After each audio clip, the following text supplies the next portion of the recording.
नहीं मांगे मानेंगी जाएंगी, पर ये थोड़ी करप्ट लोग हैं, राक्षस बुद्धि के लोग हैं, बेईमान महाकरप्ट लोग हैं, घपलेबाज हैं, तो वो क्यों आगे वाले भी पेपर उन्होंने बेचने हैं। क्या पता कितना लंबा उन्होंने एक शेड्यूल पहले से बना के रखा होगा, भी इसमें इतने पैसे कमाए जाएं इसमें, तो कौन अपने करोड़ों रुपए का नुकसान झेलेगा भाई। फंडिंग का मामला है। हर वो आदमी को आगे आना चाहिए। अगर वो यहाँ नहीं आ सकते, अपनी स्टेट के गवर्नर हाउस के सामने बैठ जाओ। ये वहाँ भी नहीं जा सकते तो अपने डिस्ट्रिक्ट में डीएम, एसडीएम, डीसी उनके दफ्तर के बाहर जाके बैठो। अगर एक तरफ इनको परिवार चुनना पड़े और दूसरी तरफ ये घपलेबाजी चुननी पड़े, ये अपने परिवार को भी धोखा दे जाएंगे। मोदी जी सामने, सारे दुनिया के सामने उदाहरण है। मोदी जी ने अपना परिवार छोड़ दिया, भाई बहन छोड़ दिए, किस लिए? मांग खाने के लिए थोड़ी था। ये बड़े बड़े घरों में रहने का जो सपना था, चाहे वो मुख्यमंत्री बन के चाहे प्रधानमंत्री बन के। पर हम लोगों ने ऐसे लोगों को चुना ही क्यों है कि जो हम संघर्ष में ही लोगों को चुने ना। जो संघर्ष से निकले लोग हैं उनको वोट क्यों नहीं दे सकते? आपके हक ये सबसे पहले छीनेंगे। इनकी व्यवस्था में औरत के लिए कुछ नहीं है। उनकी व्यवस्था में, मनुस्मृति में ना तो आपके बाप का जो हिस्सा है उसमें कुछ मिलेगा, ना आपको और तो और धार्मिक तौर पर भी आपकी कोई आज़ादी नहीं बचेगी। इसलिए ये देश के संविधान को ख़त्म कर रहे हैं और मनुस्मृति लागू कर रहे हैं। ये देश के लोगों को सोचना होगा कि देश की बर्बादी में इनका साथ देना है, जहाँ इस देश को बचाना है।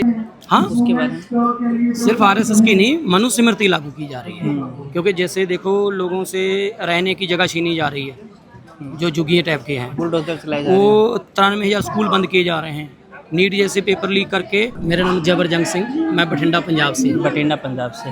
तो सर, आज आप कांग्रेस जनता पार्टी को सपोर्ट करने आए हैं, स्टूडेंट को? जी, हम इनका समर्थन करने के लिए आए हैं। स्टूडेंट का समर्थन करने के लिए आए हो? जी जी। क्या लगता है सरकार इनकी मांगे क्यों नहीं मान रही?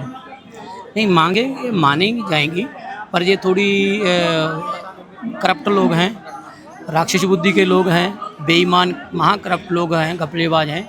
इनको पहले यही रहता है कि इसको बदनाम करो, इनको किसी ना किसी तरह से लारा लगा के इनको धीरे धीरे यहाँ से खुद चले जाएंगे। ये इनकी पहले से ही एक नीति रही है। किसानी आंदोलन भी आपको पता होगा 13 महीनों से ज़्यादा चला था, 1 साल से ज़्यादा चला था, लेकिन उनको झुकना पड़ा था और इनको भी झुकना पड़ेगा। लेकिन ये है कि हमें धैर्य रखना होगा, शांति बनाकर रखी जाएगी तो ज़रूर ये मांगे इनको माननी पड़ेगी। कारण क्या है कि सरकार मांगे हैं, जो भी मांगे हैं स्टूडेंट्स की, और जायज़ मांगे हैं, वो मान क्यों नहीं रही? मतलब भाई, उन्होंने करोड़ों रुपए में पेपर बेचना है, तो वो क्यों आगे वाले भी पेपर उन्होंने बेचने हैं। क्या पता कितना लंबा उन्होंने एक शेड्यूल पहले से बना के रखा होगा, भी इसमें इतने पैसे कमाए जाएं इसमें, तो कौन अपने करोड़ों रुपए का नुकसान झेलेगा भाई। फंडिंग का मामला है। जो राम मंदिर से 200 करोड़ लेके उड़े हैं, आपको लगता है कि वो पेपर लीक वैसे ही करा रहे हैं दान पुण्य करने के लिए? जो राम के सगे नहीं, वो स्टूडेंट के क्या होंगे? बिल्कुल बिल्कुल। लेकिन ये देशवासियों को सोचना चाहिए कि घरों में मत बैठो। ये किसी एक पार्टी, एक बच्चों की या किसी धर्म की लड़ाई नहीं है, ये पूरे देश की लड़ाई है। देश के युवाओं की लड़ाई है, देश के किसानों की लड़ाई है, देश के हर वो तबके की लड़ाई है जो इस देश में रहता है, इस देश का खाता है, इस देश को आगे लेके जाना चाहता है। हर वो आदमी को आगे आना चाहिए। अगर वो यहाँ नहीं आ सकते, अपनी स्टेट के गवर्नर हाउस के सामने बैठ जाओ। ये वहाँ भी नहीं जा सकते तो अपने डिस्ट्रिक्ट में डीएम, एसडीएम, डीसी उनके दफ्तर के बाहर जाके बैठो। और इतना भी नहीं कर सकते तो कम से कम वीडियो बनाकर इनके खिलाफ मुहिम में शामिल हो, क्योंकि अगर आप चुप करके बैठे हो तो एक तरह का मौन समर्थन आप इन घपलेबाजों को दे रहे हैं। ठीक बात है। जैसे अभी कल महाराष्ट्र में भी एक पेपर लीक हुआ है ना, तो अगर सरकार चाहे तो रुक सकता है ना पेपर लीक? तो नहीं, फिर वही बात आ गई, करोड़ों का नुकसान कौन झेलेगा भाई? आपने धंधा कोई चालू किया है, इनके लिए वो धंधा है, वो एजुकेशन या बच्चों की पढ़ाई की बात थोड़ी है। तो वो अपने धंधे में इन्वेस्टमेंट किए हैं, सब कुछ किए हैं, वो ज़्यादा से ज़्यादा पैसा कमाने की बात करेंगे ना। बच्चों के हितों से पहले खुद के हित रख रहे हैं। बच्चों छोड़ो, ये अपने परिवार के भी सके नहीं हैं। अगर एक तरफ इनको परिवार चुनना पड़े और दूसरी तरफ ये घपलेबाजी चुननी पड़े, ये अपने परिवार को भी धोखा दे जाएंगे। मोदी जी सामने, सारे दुनिया के सामने उदाहरण है। मोदी जी ने अपना परिवार छोड़ दिया, भाई बहन छोड़ दिए, किस लिए? मांग खाने के लिए थोड़ी था। ये बड़े बड़े घरों में रहने का जो सपना था, चाहे वो मुख्यमंत्री बन के चाहे प्रधानमंत्री बन के, कर तो घपले ही रहे हैं। आज ये जंतर मंतर प्रोटेस्ट का 8वां दिन है। जी। और हम देख रहे हैं डेली भीड़ बढ़ती जा रही है और लोग भी समर्थन लगातार दे रहे हैं। जैसे आज सोनम वांगचुक अनशन पे बैठेंगे, इस पर क्या कहोगे? मैं कहता हूँ कि वो रियल हीरो है पहली बात तो, और हमको उनसे प्रेरणा लेकर ये सीखना चाहिए कि उनको जेल में भी डाला गया पर उन्होंने अपनी लड़ाई लड़नी पीछे नहीं हटे, और उस लड़ाई के साथ साथ आप बच्चों का समर्थन करने यहाँ आए हैं तो उनको देखते हुए हमें उनको सल्यूट, उनकी भावनाओं की कदर भी करनी चाहिए, उनको धन्यवाद भी बोलना चाहिए और उनका साथ भी देना चाहिए और इन बच्चों का साथ भी देना चाहिए। क्योंकि मैं फिर कह रहा हूँ ये लड़ाई किसी एक पार्टी, एक जाति, एक खित्ते की नहीं है, पूरे देश की लड़ाई है, देश के बच्चों की लड़ाई है। हम सबको इसमें आकर साथ देना चाहिए। जैसे जो भी प्रोटेस्ट करने आता है, मतलब चाहे वो किसान भाइयों से ले लो, चाहे अपने छात्रों से ले लो, सरकार या सरकार में बैठे लोग उनको दहशतगर्द, आतंकवादी, खालिस्तानी, उल्टे सुल्टे मतलब मुद्दे से भटकाने की कोशिश नहीं, करते हैं। ये तो बहुत बड़ी बात है। ये तो जो संघर्ष वालों को तो बोलते हैं। गडकरी साहब का मैं सुन रहा था, वो कहता जो पानी की बात भी करे वो इंटरनेशनल है।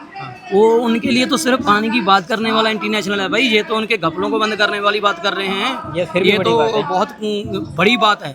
वो तो सिर्फ उनके एक परिवार का इथेनॉल का मसला है, वो उसके लिए भी इंटरनेशनल मान रहे हैं। ये तो उनके पूरे कुनबे की कमाई का साधन है।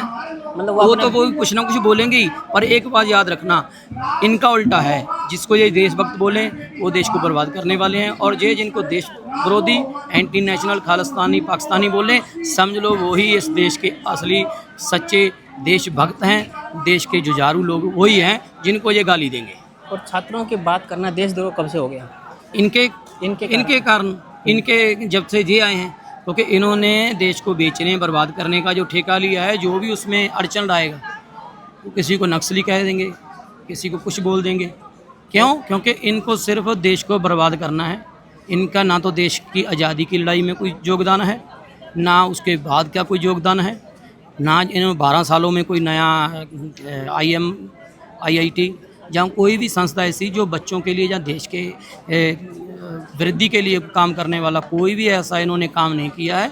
इन्होंने सिर्फ और सिर्फ देश को बर्बाद कर रहे हैं, और हम लोगों को सोचना है कि इनको समर्थन देना है, चाहे मौन समर्थन हो, चाहे वोट का हो, देश को बर्बाद करने के लिए या देश को बचाने के लिए आगे आना है। ये हम लोगों को सोचना है। मतलब जैसे अभी प्रोटेस्ट में सुन रहा था कि बच्चे कह रहे थे कि RSS की विचारधारा थोपी जा रही है। हाँ, उसके बारे में सिर्फ RSS की नहीं, मनुस्मृति लागू की जा रही है। क्योंकि जैसे देखो, लोगों से रहने की जगह छीनी जा रही है, जो जुगिए टाइप के हैं, बुलडोजर चलाए जा रहे हैं। वो 93,000 स्कूल बंद किए जा रहे हैं। नीट जैसे पेपर लीक करके बच्चों से पढ़ाई छीन लो, गरीब लोगों से रहने के लिए जगह छीन लो। ये वही मनुस्मृति लागू करके ये करना चाहते हैं कि जिस लोगों को ये कहेंगे वही पढ़ाई कर सकेंगे। जिन लोगों को ये अलाउ करेंगे, कहाँ रहना है, झुग्गियों में रहना है, गांव के बाहर जैसे पहले रखा जाता था कि नीच हैं, ये अछूत हैं, ये हैं, वो हैं, वैसी ये चीज़ें व्यवस्था लानी चाहते हैं।